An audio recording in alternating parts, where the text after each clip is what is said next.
Severe funding shortages for social services that protect vulnerable children have pushed nearly 9 in 10 councils into the red, new analysis by the LGA reveals today, prompting warnings that funding for children's care is now in a countrywide crisis.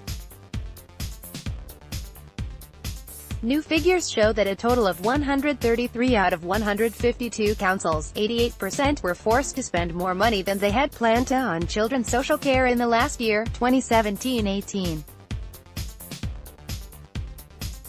This amounted to an overspend of £806 million. The LGA says the number of councils spending more than they budgeted for indicates the immense pressure they are under to support vulnerable children and young people, and emphasizes that this is now an issue affecting all areas of the country.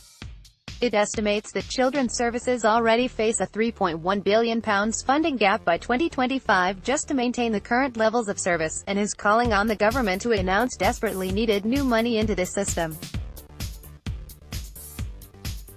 This comes as latest figures show that the number of looked-after children continues to increase to the highest level since the 1980s, with a total of 75,420 children in the care of councils in England.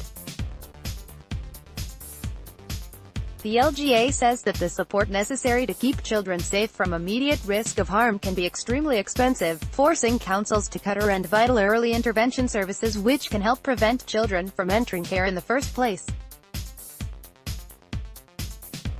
At the same time, the number of children supported through a child protection plan to keep them safe from harm increased by more than 2,700 over the past year, the biggest annual increase in 4 years, and an 84% increase in the number of children on plans over the past decade.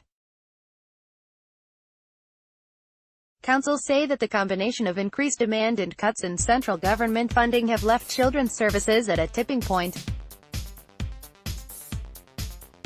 Chair of the LGA's Children and Young People Board, CLLR Antoinette Bramble, said, "This should be a wake-up call to the countrywide crisis we are facing in funding services to protect vulnerable children and young people, which, as these figures show, is now being felt in all towns and cities across the country." The fact that the overwhelming majority of councils are now being forced to spend more than they had planned on children's social care highlights the urgent need for the government to provide new and long-term significant funding for children's services.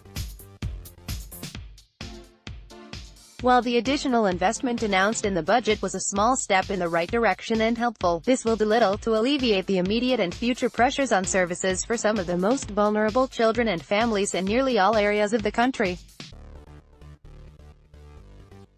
It is vital that the government tackles the funding crisis facing children's services in next year's spending review, and delivers a long-term sustainable funding solution that enables councils to protect children at immediate risk of harm while also supporting early intervention to prevent problems escalating in the first place.